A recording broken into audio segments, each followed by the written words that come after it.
रानी कयादू ने एक बहुत सुंदर से बेटा को जन्म दिया।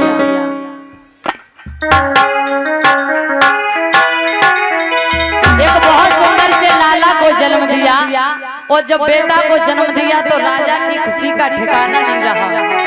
देखो जब घर में कोई संतान नहीं होती है और फिर संतान हो जाए तो माता पिता सारी खुशियां उसी पर वार देते हैं, क्योंकि जब तक घर में कोई संतान नहीं है तब तक उस घर के आंगन की छवि अधूरी रहती है।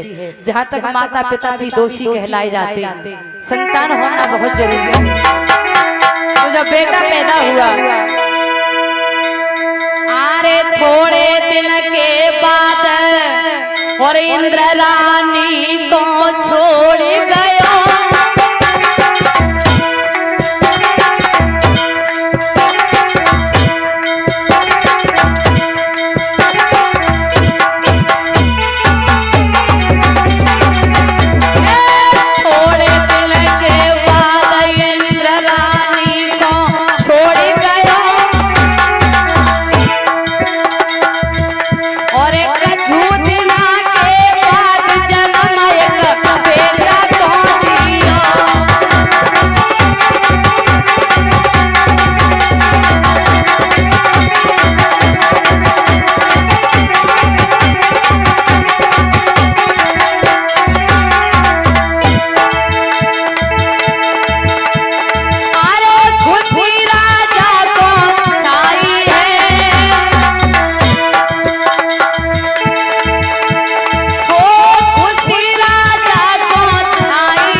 इस प्रकार से प्रहलाद का जन्म हुआ।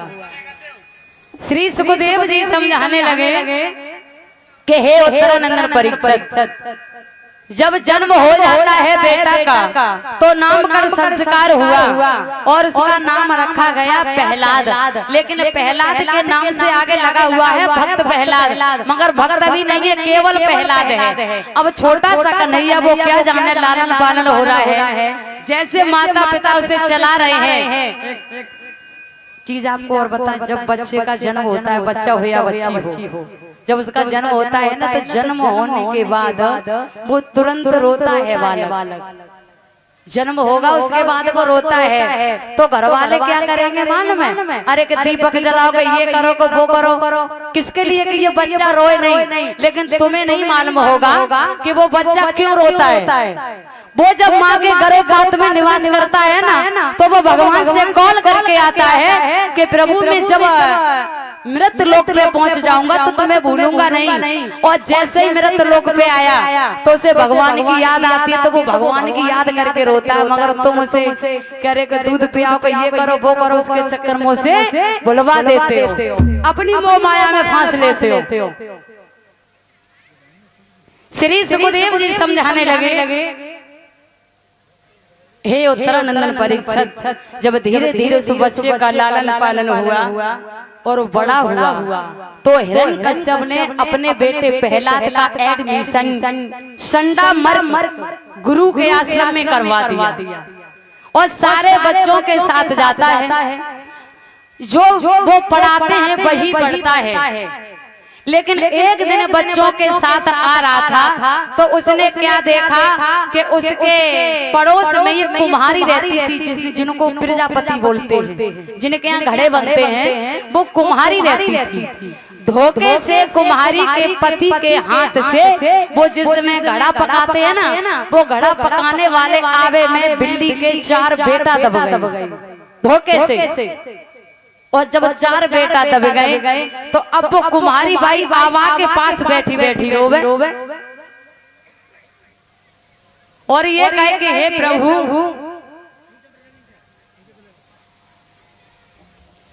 आज हमारे पति के हाथ से धोखे से ये बेटा दब गए हैं, हम इनकी लाज को कैसे बचाएंगे? परेशान होने लगी, मैं इनकी लाज को कैसे बचाऊंगी? हमें कोई भी ऐसा यत्न बता दो जिससे ये बिल्ली के बच्चे बच जाएं। लेकिन इधर से भक्त प्रहलाद आ गए तब, और जैसे ही भक्त प्रहलाद आए तो प्रहलाद ने देखा कि ये कुम्हारी रो रही है और जिसका मना किया है हमारे पिता ने कि यहाँ के भगवान राजा जो भी हैं वो हम हैं, और ये उसी का नाम ले रही है जो हमारे पिता का दुश्मन है। ऐसा सोच लिया, कुम्हारी के पास गए प्रहलाद और कहा कि बुढ़िया तू ये बता नाम किसका ले रही है? तो कुम्हारी बोली बेटा हम नाम उसका ले रहे हैं जो परम पिता है, जो सारे जगह का माली है। उन्होंने कहा सारे जगह का माली? अरे यहाँ के माली तो हमारे पिता हैं। उन्होंने कहा बेटा तेरा पिता केवल अपने प्रजा का माली है, लेकिन हम उसका नाम ले रहे हैं जो सारे जगह का माली है। कुम्हारी मेरे पिता का तू अपमान कर रही है, मेरे पिता ने मना किया है, मेरे पिता को छोड़ करके मेरे दुश्मन, अभी प्रहलाद को पता नहीं है कि नकली कौन है असली कौन है, वो मेरे दुश्मन का नाम ले रही है। अगर मेरे पिता को मालूम पड़ गया तो तुझे डायरेक्ट सूली पर चढ़ा दिया जाएगा। उन्होंने कहा बेटा तुझे नहीं पता है,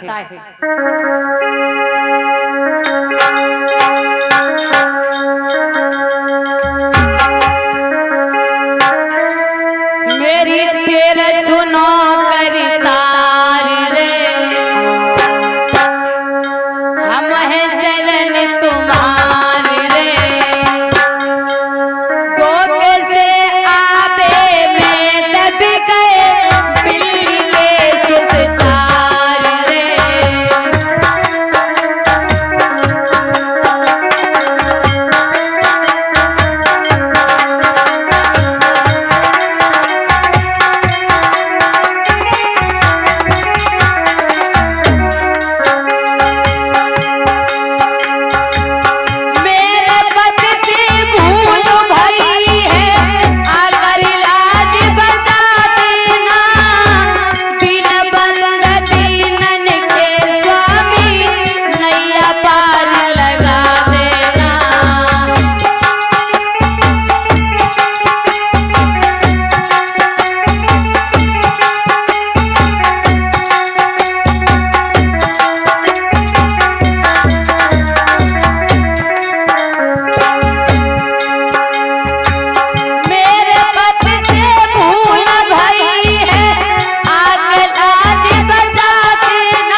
कुछ तो दया